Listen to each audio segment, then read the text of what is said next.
the Blind Prince. Once upon a time, there was a prince.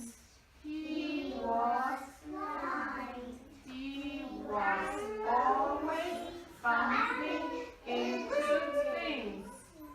One day, his crown fell off and it broke.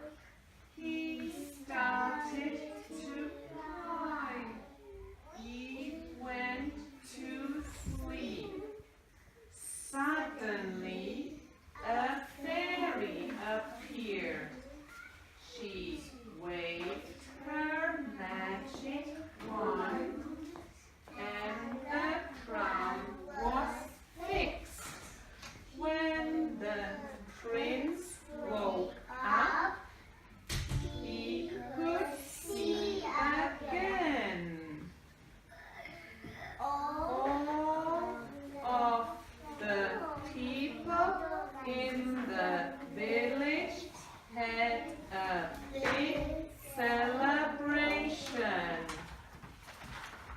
The end. Turn on the music. So we're not going to add the music.